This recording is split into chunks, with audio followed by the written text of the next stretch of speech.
एक पापा अपनी 4 वर्ष की बेटी मानसी से बहुत प्यार करते हैं।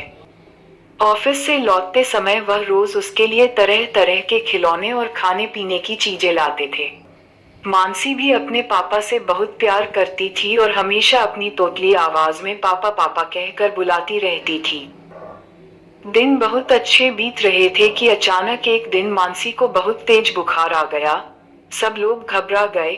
वे दौड़े भागे डॉक्टर के पास गए, पर वहां ले जाते मानसी की मृत्यु हो जाती है। परिवार पे तो मानो पहाड़ ही टूट पड़ा और पिता की हालत तो मरने जैसी व्यक्ति के समान हो गई।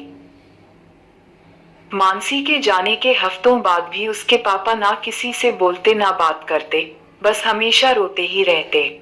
यहाँ तक कि उन्होंने ऑफिस जाना भी छोड़ दिया और घर से बाहर निकलना भी बंद कर दिया। आस पड़ोस के लोगों और रिश्तेदारों ने उन्हें समझाने की बहुत कोशिश की, पर वे किसी की नहीं सुनते थे। उनके मुंह से बस एक ही शब्द निकलता, मानसी मेरी बेटी। एक दिन ऐसे ही मानसी के बारे में सोचते सोचते उनकी आंख लग गई और उन्हें एक सपना आया। उन्होंने देखा कि स्वर्ग में हजारों बच्चियां परी बनकर घूम रही हैं। सभी सफेद कपड़े पहने हुई हैं और हाथ में मोमबत्ती लेकर चल रही हैं। तभी उन्हें मानसी भी दिखाई देती है।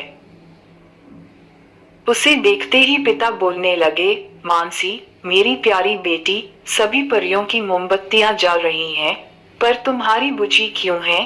तुम इसे जला क्यों नहीं लेती हो? मानसी बोली, पापा मैं तो बार बार मोमबत्ती जला लेती हूँ, पर आप इतना रोते रहते हो कि आपके आंसुओं से मेरी मोमबत्ती बुझ जाती है।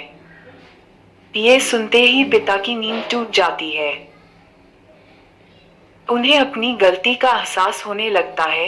वे समझ जाते हैं कि उनके इस तरह दुखी रहने से उनकी बेटी भी खुश नहीं रहती और वह फिर से सामान्य जीवन की तरफ आगे बढ़ने लगे हैं। दोस्तों, किसी भी करीबी के जाने का गम शब्दों से बयान नहीं किया जा सकता है, पर कहीं ना कहीं हमें अपने आप को मजबूत करके रखना पड़ता है और अपनी जिम्मेदारियों को निभाना पड़ता है।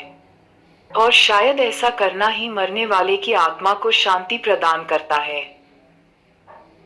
इसमें कोई शक नहीं कि जो हमसे प्यार करते हैं वे हमें खुश ही हमेशा देखना चाहते हैं, अपने जाने के बाद भी।